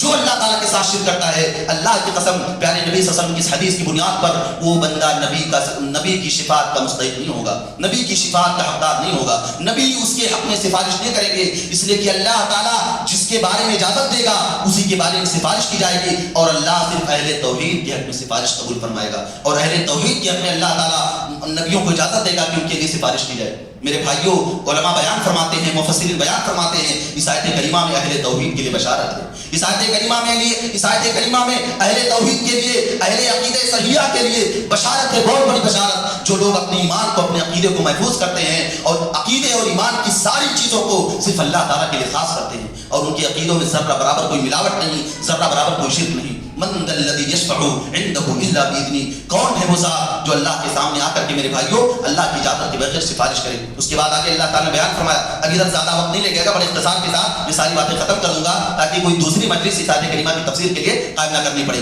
آگے اللہ تعالیٰ نے بیان فرمایا، من ذا الذی یشفع عنده الا باذنہ یعلم ما بین ایدیہم وما خلفہم، اللہ آگے کی بات بھی جانتا ہے اور پیچھے کی بات بھی جانتا ہے۔ اللہ آگے کی بات جانتا ہے، اس لیے انسانوں کی تقدیر کو اللہ تعالیٰ نے لکھ دیا ہے، اور اللہ تعالیٰ پیچھے کی بات جانتا ہے، اس لیے کل قیامت کے دن اپنے علم کی بنیاد پر اللہ تعالیٰ انسانوں کا حساب لے گا۔ میرے بھائیوں، اس دنیا میں کوئی ایسا نہیں جو آگے کی بات بھی جانتا ہو، پیچھے کی بات بھی جانتا ہو، کوئی ایسا نہیں۔ اور ایسا نہیں ہے اگر آپ غور کریں اس جزئیے پر، آپ اپنا دماغ لگائیں تو آپ کو یقین ہوگا، آپ کی عقل اس بات کو تسلیم کرے گی، آپ کا من آپ کو اس بات پر قائل کرے گا، آپ کا دل آپ کو اس بات پر راضی کرے گا کہ یقینی معنوں میں اس دنیا میں کوئی ذات ایسی نہیں ہے کہ جو آگے کی بات بھی جانتی ہو، پیچھے کی بات بھی جانتی ہو، عالم الغیب ہو۔ وہ ذات اگر کوئی ہے تو اللہ تعالیٰ کی ذات ہے۔ میرے بھائیوں، دنیا میں اللہ تعالیٰ نے انسانوں کو تھوڑا سا علم دیا ہے۔ وَمَا أُوتِيتُم مِّنَ الْعِلْمِ إِلَّا قَلِيلًا، قرآن کریم کی آیت ہے، تم تھوڑا سا علم دیے گئے ہو، باقی علم کا جو پورا خزانہ ہے، علم کا جو پورا سمندر ہے، وہ اللہ تعالیٰ نے اپنے پاس رکھا ہے۔ بلکہ حدیث میں اللہ کے نبی صلی اللہ علیہ وسلم نے اس کی مثال دی ہے کہ جیسے چڑیا آتی ہے اور سمندر سے اپنی چونچ میں تھوڑا سا پانی لیتی ہے، تو پانی کا وہ ایک قطرہ سمندر پورا کا پورا علم ہے، اور اس علم کو اللہ تعالیٰ نے اپنے پاس رکھا ہے۔ وہ جو چڑیے کے چونچ میں تھوڑا سا جو پانی کا قطرہ ہے، اس پانی کے قطرے کے برابر اللہ تعالیٰ نے انسانوں کو علم عطا فرمایا ہے۔ اسی علم کی روشنی میں میرے بھائیوں انسان کہاں سے کہاں پہنچ گیا، اسی معمولی سے علم کی روشنی میں۔ بلکہ دعویٰ یہاں تک کیا جاتا ہے کہ لوگ چاند تک پہنچ چکے ہیں، اور ٹیکنالوجی اتنا آگے جا چکی ہے میرے بھائیوں دوستوں کہ آج باقاعدہ ایسے ایسے مشینیں اور ایسے ایسے آلات ایجاد کر دیے گئے ہیں کہ انسان دیکھ کر کے حیرت میں پڑ جاتا ہے، انسان کی عقلیں حیران رہ جاتی ہیں، انسان کی عقلیں دنگ رہ جاتی ہیں اس معمولی علم کی روشنی میں۔ لیکن آپ کو بتاؤں، کیا دنیا میں کوئی ایسا آلہ کسی نے ایجاد کیا؟ اللہ تعالیٰ نے اسی دنیا، یہ آپ اس بات کی دلیل ہے کہ انسانوں کے پاس علم بہت تھوڑا ہے، بہت بڑی دلیل ہے میرے بھائیوں جو اللہ تعالیٰ نے انسان کے سامنے ظاہر کیا ہے۔ ہر بندہ جانتا ہے کہ دجال اسی دنیا میں، اور اللہ تعالیٰ نے دعویٰ بھی کیا ہے، پیارے نبی صلی اللہ علیہ وسلم کی صحیح اور متواتر حدیثیں موجود ہیں کہ اسی دنیا کے اندر دجال ہے، اسی دنیا کے اندر یاجوج ماجوج ہے، اسی انسانوں کے بیچ میں ہے، اسی کائنات میں ہے، اسی عالم شہادہ میں ہے۔ لیکن کیا دنیا میں کوئی ایسی مشین ایجاد کی گئی ہے؟ کیا دنیا میں کوئی ایسا آلہ سائنسوں نے ایجاد کیا ہے، سائنسدانوں نے، جس آلے کے ذریعہ یہ پتہ لگایا جا سکے کہ یاجوج ماجوج یہاں ہے اور دجال یہاں ہے؟ کائنات کی نگاہیں کتنی بھی ترقی کر لیں، سائنس اپنے آلات کے ذریعہ، اپنے دماغ کے ذریعہ تحقیق کے اعلیٰ سے اعلیٰ مقام حاصل کر لے، لیکن اللہ تعالیٰ کے چیلنج کو کوئی قبول نہیں کر سکتا ہے۔ اللہ تعالیٰ نے دجال کو اسی دنیا میں جو چھپا کر کے رکھا ہے، بڑی سے بڑی دوربین اور بڑی سے بڑی خوردبین اس کو تلاش نہیں کر سکتی، اس لیے کہ تم وما اوتیتم من العلم الا قلیلا، تم تھوڑے علم دیے گئے ہو۔ اصل علم کا مالک تو اللہ تعالیٰ ہے۔ یعلم ما بین ایدیہم وما خلفہم، اللہ تعالیٰ ہی ساری باتیں جانتا ہے، چاہے وہ آگے کی بات ہو چاہے پیچھے کی بات ہو، ساری باتوں کا علم اللہ تعالیٰ ہے۔ میرے بھائیوں، اس آیت کریمہ کے حوالے سے ایک بڑا معروف واقعہ ہے جو ہماری ایمان کو پختگی دینے والا ہے۔ وہ واقعہ یہ ہے میرے بھائیوں کہ ایک ملحد تھا، ایک ملحد جو اللہ تعالیٰ کا انکاری تھا، وہ اللہ تعالیٰ کو نہیں مانتا تھا۔ ایک سلف کے سامنے آ کر کے اس نے دعویٰ کیا کہ آپ کے اللہ تعالیٰ کی کیا خاصیت ہے، آپ کے اللہ تعالیٰ کی کیا خصوصیت ہے؟ تو انہوں نے بیان فرمایا کہ اللہ تعالیٰ وہ ہے جو زندہ ہے، جو پیدا کرنے والا، بہت ساری چیزیں پیدا کرنے پر بات آئی کہ اللہ تعالیٰ پیدا بھی کرتا ہے، اللہ تعالیٰ ساری چیزوں کے بارے میں جانتا بھی ہے۔ تو اس نے کہا میں بھی تو پیدا کرنا جانتا ہوں۔ اس کے بعد اس نے ایک شیشی منگوائی اور شیشی میں تھوڑا سا مٹی ڈال دیا اور کہا اس مٹی کو میرے پاس 3 دن کے بعد لایا جائے۔ 3 دن کے بعد چنانچہ میرے بھائیوں جو واقعہ میں آپ کے سامنے بتا رہا ہوں کوئی بازاری واقعہ نہیں، معتبر اور متحقق واقعہ ہے جو علماء نے اپنی کتابوں میں درج فرمایا ہے، اور باقاعدہ زمینی پیمانے پر یہ واقعہ پیش آیا ہے۔ ایک ملحد کا واقعہ ہے اور ایک بہت بڑے سلفی عالم دین کے ساتھ۔ چنانچہ اس کو لایا گیا، جب اس کو 3 دن کے بعد ڈبی کو کھولا گیا تو اس میں بہت سارے کیڑے مکوڑے نکل کے پیدا ہو گئے۔ اچانک مٹی ڈالا گیا تھا اور نکل گئے کیڑے مکوڑے، تو کہا دیکھو میں نے بھی پیدا کر دیا، دیکھو میں نے بھی پیدا کر دیا۔ تو انہوں اللہ تعالیٰ میرے بھائیوں ہر گمراہ کے پیچھے اللہ تعالیٰ ایک ایسے بندے کو مقرر فرماتا ہے جو اس کی گمراہی کو دور کرے، اس پر حجت کو تمام کر دے۔ چنانچہ بیان فرمایا کہ اگر آپ نے اس کو پیدا کیا ہے تو آپ ان کی تعداد بتا دیں، ان کی تعداد کیا ہے، آپ یہ بتا دیں کہ کب تک یہ زندہ رہیں گے، آپ یہ بتا دیں ان کی عمر کیا ہوگی، آپ یہ بتا دیں کھائیں گے کیا۔ جو بندہ کسی پروڈکٹ کو پیدا کرتا ہے اس کے ساتھ کیا حالات پیش آنے والے ہیں، اس کی خصوصیات کو، اس کی صفات کو، ساری چیزوں کو جانتا ہے، آپ بتا دیں۔ فَبُهِتَ الَّذِي كَفَرَ، تو کافر و ملحد حیران مشدد رہ گیا۔ انہوں نے بتایا کہ اللہ تعالیٰ نے انسانوں کو پیدا کیا ہے، اللہ تعالیٰ نے جتنی چیزوں کو پیدا کیا ہے وہ ساری چیزوں کا علم رکھتا ہے، ان کی عمر کے بارے میں، ان کی صحت کے بارے میں، ان کی زندگی کے بارے میں، ان کی موت کے بارے میں، ان کی روزیوں کے بارے میں، کیا کھائے گا کیا پیے گا، ساری چیزوں کو اللہ تعالیٰ نے کھول کھول کر بیان کر دیا۔ اور یہ بہت بڑی حقیقت ہے جو اللہ تعالیٰ کے وجود کی بہت بڑی دلیل ہے۔ تو میرے بھائیو، یعلم ما بین ایدیہم وما خلفہم، اللہ تعالیٰ نے انسان کو پیدا کیا ہے تو اللہ جانتا بھی ہے، اللہ انسان کے بارے میں علم رکھتا ہے۔ یعلم ما بین ایدیہم وما خلفہم ولا یحیطون بشیء من علمہ، اللہ کے علم کا احاطہ کوئی کر ہی نہیں سکتا ہے، اللہ کے علم کا احاطہ کوئی کر ہی نہیں سکتا ہے. بعض علماء نے کہا علم سے مراد جو علم میں نے آپ کے سامنے بتایا کہ اللہ تعالیٰ کے پاس علم ہے، اس علم کے بارے میں کوئی نہیں جان سکتا ہے. اور بعض علماء نے اس کی تفسیر یہ کی ہے کہ علم سے مراد یہاں علم ذات ہے، کہ اللہ کی ذات کے بارے میں کوئی احاطہ کر ہی نہیں سکتا ہے. آپ جان ہی نہیں سکتے ہیں، آپ کی نگاہیں پہچان ہی نہیں سکتی ہیں کہ اللہ تعالیٰ کی ذات ہے کیسی، مگر اتنا جتنا اللہ تعالیٰ نے بتا دیا. الا بما شاء، مگر وہ جو اللہ تعالیٰ چاہے، مگر اتنا جتنا اللہ تعالیٰ نے بتا دیا. کیا بتایا اللہ تعالیٰ نے؟ اللہ تعالیٰ نے اپنی ذات کے بارے میں بتایا ہے. اور یقیناً جب اہل ایمان اس کو پڑھتے ہیں تو ان کو اللہ تعالیٰ سے محبت ہو جاتی ہے، ان کی محبتوں میں اضافہ ہوتا ہے، اللہ تعالیٰ پر ان کا اعتماد مضبوط ہو جاتا ہے، اللہ تعالیٰ پر توکل ہوتا ہے. وہ کائنات کے انسان، وہ کائنات کے مومنین، وہ کائنات کے مسلمان جس اللہ کو اپنا معبود مانتے ہیں، اس اللہ کی صفات، اس اللہ تعالیٰ کے احوال، اس اللہ تعالیٰ کی کیفیات کے بارے میں جب باتیں ہوتی ہیں تو ان کے ایمان میں اضافہ ہو جاتا ہے. کیا اللہ تعالیٰ نے اپنے بارے میں بتایا میرے بھائیوں؟ کہ اللہ تعالیٰ باقاعدہ حدیث میں آیا ہے کہ اللہ تعالیٰ پہلے آسمان پر ہر رات آتے ہیں.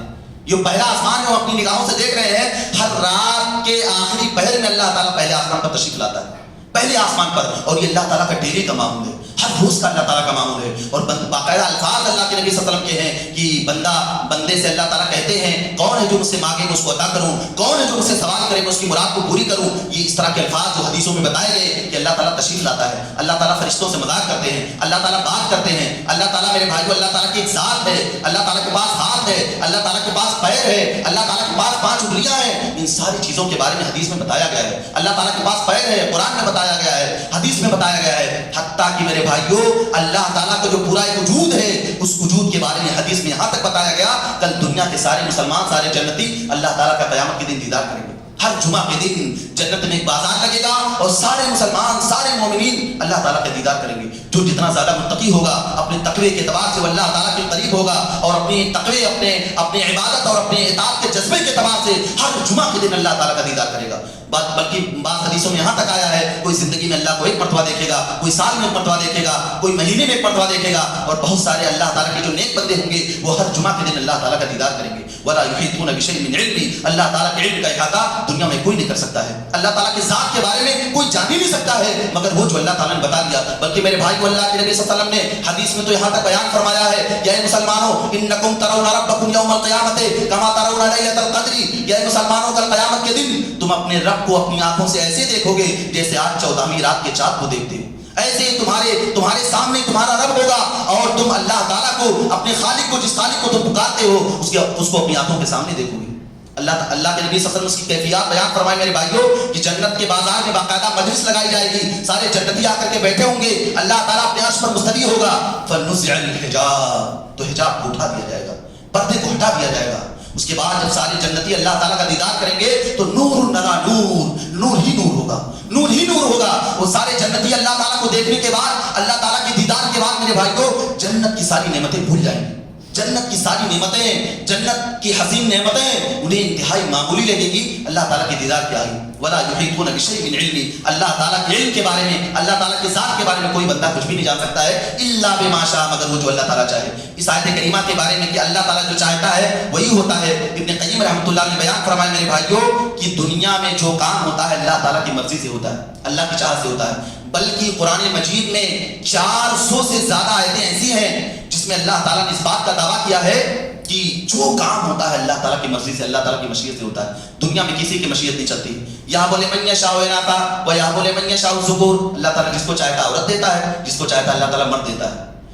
یرزق من یشاء، اللہ تعالیٰ جس کو چاہتا ہے روزی دیتا ہے. وما تشاءون الا ان یشاء اللہ، تم کچھ بھی نہیں چاہ سکتے مگر جو اللہ تعالیٰ چاہے. وتعز من تشاء وتذل من تشاء، اللہ تعالیٰ جس کو تو چاہے عزت دے دے، جس کو تو چاہے ذلت دے دے. تؤتی الملک ممن تشاء وتنزع الملک ممن تشاء، اللہ تعالیٰ جس کو چاہے تو بادشاہ بنا دے، جس سے چاہے تو بادشاہت کو چھین دے. آپ قرآن مجید کو پڑھتے جائیں، ہر آیت میں اللہ تعالیٰ نے اپنی چاہت کا تذکرہ کیا ہے کہ اس دنیا میں اگر چلتی ہے تو اللہ تعالیٰ کی مشیت چلتی ہے. میرے بھائیوں اس آیت کریمہ میں بھی اہل ایمان کے لیے بشارت ہے کہ حکومتوں سے ڈرنا نہیں چاہیے، ظالم طاقتوں سے مسلمانوں کو ڈرنا نہیں چاہیے. ڈر اپنے دلوں میں صرف اللہ تعالیٰ کا رکھنا چاہیے، اپنے دلوں میں ڈر صرف اللہ کا، خوف صرف اللہ تعالیٰ کا ہونا چاہیے. اس لیے کہ اس کائنات میں کسی کی نہیں چلتی، وہ بڑے سے بڑا وزیر اعظم ہو، بڑے سے بڑا حاکم ہو، اس دنیا میں اللہ تعالیٰ کی حکومت کے آگے، اللہ تعالیٰ کی سلطنت کے آگے، اللہ تعالیٰ کی مشیت کے آگے دنیا میں کسی کی کوئی مشیت نہیں.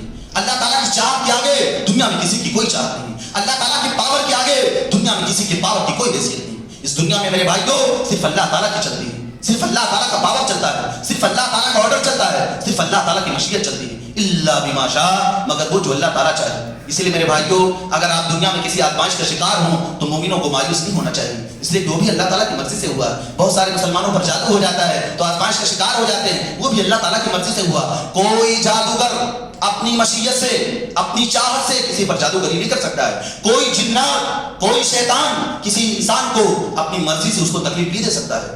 اللہ کی مرضی جب تک نہیں ہوگی کائنات میں ایک پتا بھی ہلے گا، کوئی کسی پر ظلم نہیں کر سکتا۔ میرے بھائیوں، یہ عقیدہ ہے، بنیادی عقیدہ جو ہر مسلمان کے دماغ میں ہونا چاہیے، ہر مسلمان کا اس پر ایمان ہونا چاہیے۔ الا بما شاء، جو ہوتا ہے اللہ تعالیٰ کی مرضی سے ہوتا ہے۔ اس کے بعد آگے اللہ تعالیٰ نے بیان فرمایا وسع کرسیہ السماوات والارض، اللہ تعالیٰ کی جو کرسی ہے وہ زمین اور آسمان کو پھیلی ہوئی ہے۔ آپ سے ایک سوال کرتا ہوں میرے بھائیوں، آپ بتائیے کرسی کا کیا مطلب ہے؟ کسی کو معلوم ہے؟ کرسی، اللہ تعالیٰ کی کرسی زمین اور آسمان کو پھیلی ہوئی ہے۔ کرسی سے کیا مراد ہے؟ کسی بھائی کو معلوم تو بتا سکتے ہیں؟ کسی کو علم ہے اس بارے میں؟ مقام۔ کیا مقام؟ مقام کون سا مقام؟ کرسی تو مقام ہی، آدمی اس پہ بیٹھتا ہی ہے، ظاہر سی بات ہے، لیکن مقام کون سا ہے کسی کو علم؟ آیت الکرسی ہم دن میں 8 مرتبہ پڑھتے ہیں، 5 مرتبہ نمازوں کے بعد، صبح کے اذکار میں، شام کے اذکار میں اور رات کی دعاؤں میں۔ 8 مرتبہ پڑھنے کے بعد میرے بھائیوں، ہم اس کرسی، جس سے اس کا نام ہی رکھا گیا ہے کرسی، اس لفظ کرسی پر آج تک ہم نے غور نہیں کیا۔ کتنا زیادہ ہمارا تعلق قرآن کریم سے کمزور ہے۔ واللہ العظیم یہ ہفتہ واری دروس کرانے کا کوئی فائدہ نہیں اگر ہم اللہ تعالیٰ کی آیات کے بارے میں غور نہ کریں، قرآن کریم کو سمجھنے کی کوشش نہ کریں، قرآن کریم میں تدبر نہ کریں۔ آپ قرآن کریم کو پڑھ لیں، قرآن کریم کو سمجھیں، قرآن کریم میں تدبر کریں، اللہ تعالیٰ کی آیتوں کو سمجھیں، اللہ تعالیٰ چاہتا کیا ہے، اللہ تعالیٰ کا آپ سے مطالبہ کیا ہے، اللہ تعالیٰ کی چاہت کیا ہے، ان ساری چیزوں کے بارے میں غور کریں۔ کرسی سے مراد میرے بھائیوں، حدیث میں اللہ کے نبی صلی اللہ علیہ وسلم نے بیان فرمایا موضع قدمي الرب، موضع القدمین، یعنی اللہ تعالیٰ جہاں اپنا دونوں پیر رکھتے ہیں اس پیر رکھنے کی جگہ کو کرسی بولا جاتا ہے، اللہ تعالیٰ کی کرسی کو۔ اور وہ کرسی اتنی بڑی ہے کہ پورے زمین پورے آسمان سے بڑی ہے، بلکہ اللہ کے نبی صلی اللہ علیہ وسلم نے میرے بھائیوں حدیث میں اس کو مثال سے سمجھایا ہے، سمجھیے اس چیز کو کہ اللہ کے نبی صلی اللہ علیہ وسلم بیان فرمایا جیسے ایک بہت بڑا چٹیل میدان ہے، بہت بڑا چٹیل میدان ہے، اس میں بندہ ایک چھوٹا سا لوہے کا ٹکڑا ڈال دے، ایک معمولی سا تنکا ڈال دے، تو اس معمولی سے تنکے کی اتنے بڑے چٹیل میدان کے سامنے کیا ویلیو ہے؟ کوئی ویلیو نہیں، بلکہ آدمی دیکھ بھی نہیں پائے گا اس کو۔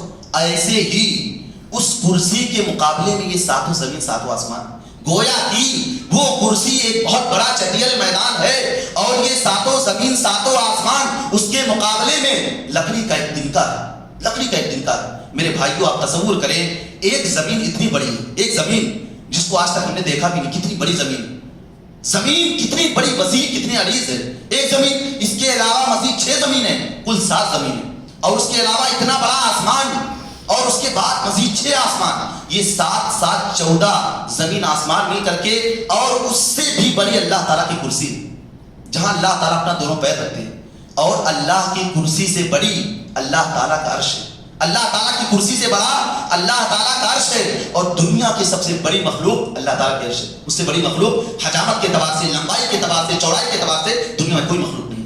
اللہ تعالیٰ نے قرآن میں بیان فرمایا وہ رب العرش العظیم، وہ عرش عظیم کا رب ہے، سب سے بڑے عرش کا رب ہے۔ میرے بھائیوں، ہم لوگوں کے بچپن میں عام طور سے اس طرح کے چٹکلے لطیفے مشہور تھے کہ سب سے بڑی مخلوق کیا ہے، تو ہم لوگ بچپن میں بولتے تھے سب سے بڑی مخلوق مچھلی ہے۔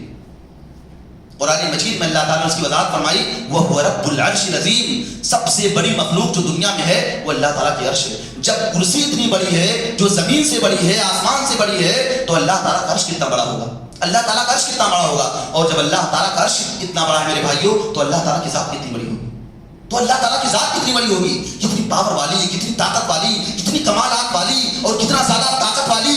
میرے بھائیوں، یہی اللہ تعالیٰ نے اپنی مخلوق کی طاقت کا تذکرہ کر کے اللہ تعالیٰ نے اپنی ذات کی طاقت کا تذکرہ فرمایا ہے، اپنی مخلوق کی عظمت کو بیان کر کے خالق کی عظمت کا اللہ تعالیٰ نے تذکرہ کیا ہے۔ وسع کرسیہ السماوات والارض، اللہ تعالیٰ کی کرسی زمین و آسمان کو پھیلی ہوئی، کوئی مطلب نہیں اس آیت کریمہ کو اللہ تعالیٰ نے کیوں بیان فرمایا کہ اللہ تعالیٰ کی کرسی زمین آسمان کو پھیلی ہوئی ہے، تاکہ بندہ اللہ کے بارے میں جانے۔ جب اللہ کی زمین اتنی بڑی ہے، اللہ تعالیٰ کا آسمان اتنا بڑا ہے، اللہ تعالیٰ کی کرسی اتنی بڑی ہے، اللہ تعالیٰ کا عرش اتنا بڑا ہے، تو اللہ تعالیٰ کی ذات کتنی بڑی ہوگی۔ وسع کرسیہ السماوات والارض، اس کے بعد آگے اللہ تعالیٰ نے بیان فرمایا ولا یؤودہ حفظہما، زمین آسمان کی اللہ تعالیٰ حفاظت کرتا ہے اور اللہ تعالیٰ کو حفاظت تھکاتی نہیں.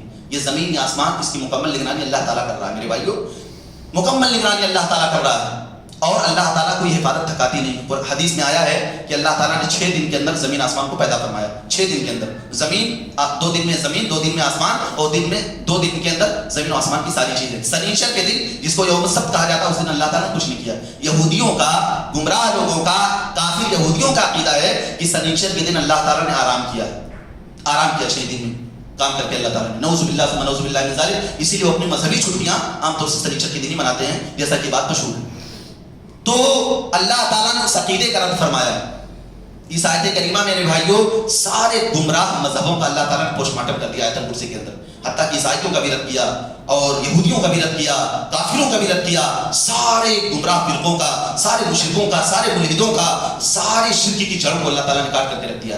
ولا یؤودہ حفظہما. اس میں یہودیوں کا رد ہے کہ اللہ تعالیٰ کائنات کی حفاظت کرتا ہے اور اللہ تعالیٰ کو حفاظت تھکاتی نہیں ہے. میں نے بھی آپ کے سامنے بتایا میرے بھائیوں، اللہ تعالیٰ کائنات کی حفاظت کر رہا ہے اور ایسی حفاظت کر رہا ہے کہ اللہ تعالیٰ مستقل جاگتا ہے. اللہ تعالیٰ کو نہ اونگ آتی ہے نہ نیند آتی ہے. اس لیے کہ اللہ کے نبی صلی اللہ علیہ وسلم نے حدیث میں بیان فرمایا ان اللہ لا ینام ولا ينبغي له ان ينام. اے لوگوں اللہ تعالیٰ سوتا نہیں ہے اور نہ اللہ تعالیٰ کی شان نشان ہے کہ اللہ تعالیٰ سوئے. اگر اللہ سو جائے گا تو کائنات کی حفاظت کون کرے گا؟ اگر اللہ تعالیٰ کو نیند آ جائے گی تو کائنات کی نگرانی کون کرے گا؟ کائنات کی رکھوالی کون کرے گا؟ کائنات کو چلائے گا کون؟ اس کے سسٹم کو میرے بھائیوں دوستوں آگے کون بڑھائے گا؟ اسی لیے ولا یؤودہ حفظہما. اللہ تعالیٰ کائنات کی حفاظت کرتا ہے اور یہ حفاظت کرنا اللہ تعالیٰ کو تھکاتی نہیں ہے. وهو العلی العظیم. اللہ تعالیٰ کی ذات سب سے اعلیٰ ہے اور اللہ تعالیٰ کی ذات سب سے عظیم. یہ آیت کریمہ کا خلاصہ ہے. اور اس آیت کریمہ کا سب سے آخری ٹکڑا ہے میرے بھائیوں کہ اللہ تعالیٰ کی ذات سب سے اعلیٰ ہے. مسلمانوں کا ایک بڑا فرقہ یہ عقیدہ رکھتا ہے کہ اللہ تعالیٰ ہر جگہ ہے. اس آیت کریمہ میں ان کے عقیدے کا بھی رد موجود ہے. مسلمانوں کا ایک بڑا طبقہ اہل بدعت کا طبقہ جن کے اندر بہت سارے شرک کے مظاہر بھی پائے جاتے ہیں. ایک بڑا طبقہ مسلمانوں کا میرے بھائیوں جو اپنے آپ کو اہل سنت کہتا ہے، لیکن میرے بھائیوں دوستوں قرآن مجید کے اس آیت کریمہ کے خلاف ان کا عقیدہ ہے. اللہ تعالیٰ نے صاف طور پہ بیان فرمایا کہ اللہ تعالیٰ کی ذات سب سے اعلیٰ ہے. ذات کے اعتبار سے بھی اللہ تعالیٰ مخلوقات سے بلند ہے اور ایک دم صراحت کے ساتھ اللہ تعالیٰ نے قرآن میں بیان فرما دیا الرحمن علی العرش استوى. رحمان جو ہے وہ عرش پر مستوی ہے. اللہ تعالیٰ کی ذات عرش پر مستوی ہے. اللہ تعالیٰ اپنے علم کے اعتبار سے، اپنی قدرت کے اعتبار سے، اپنی طاقت کے اعتبار سے، اپنے دیکھنے کے اعتبار سے کائنات کے چپے چپے کو دیکھ رہا ہے، لیکن اللہ تعالیٰ کی ذات ایک جگہ ہے. اللہ تعالیٰ کی ذات عرش پر ہے. اللہ تعالیٰ کی ذات میرے بھائیوں دوستوں عرش پر مستوی ہے. قرآن مجید یہ عقیدہ بیان کرتا ہے اور قرآن مجید کی 1000 آیتوں میں اللہ تعالیٰ نے اپنے لیے بلندی کو ثابت کیا ہے. بلندی اسی لیے فطری طور پر میرے بھائیوں ایک بندہ جب اللہ تعالیٰ سے سوال کرتا ہے، چاہے وہ کافر ہو چاہے وہ غیر مسلم ہو، ہر کسی کی ہاتھ آسمان کی طرف اٹھ جاتی ہے. چونکہ دل میں بھی فطرت میں بھی اللہ تعالیٰ نے بندے کی یہی بات رکھا ہے کہ اللہ تعالیٰ کی ذات سب سے اعلیٰ ہے، اللہ تعالیٰ کی ذات سب سے بلند ہے. تو اللہ تعالیٰ کی جو ذات ہے وہ سب سے بلند ہے. یہ عقیدہ رکھنا اللہ تعالیٰ کے بارے میں کہ اللہ تعالیٰ کی ذات ہر جگہ موجود ہے، یہ باطل عقیدہ ہے، کفریہ عقیدہ ہے، شرکیہ عقیدہ ہے. قرآن و سنت میں اس عقیدے کی کوئی گنجائش نہیں ہے. جو بندہ یہ عقیدہ رکھتا ہے کہ اللہ تعالیٰ کی ذات ہر جگہ موجود ہے، نعوذ باللہ ثم نعوذ باللہ من ذالک. اللہ تعالیٰ کی ذات میرے بھائیوں عرش پر مستوی ہے. یہی بات قرآن سے ملتا ہے اور یہی بات حدیث میں بھی اللہ کے نبی صلی اللہ علیہ وسلم نے اشارہ فرمایا ہے.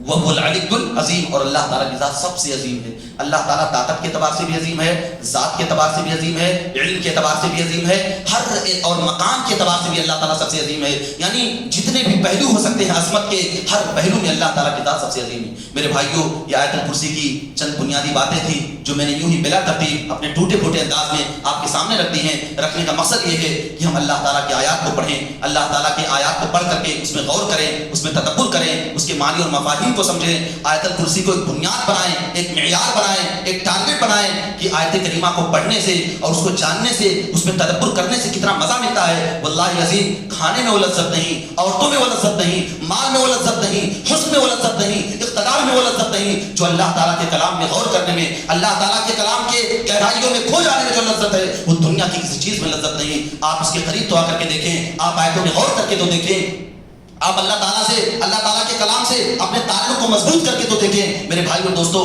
آپ کو وہ لذت ملے گی واللہ العظیم کہ دنیا میں آپ کسی بھی چیز میں لذت نہیں پا سکتے.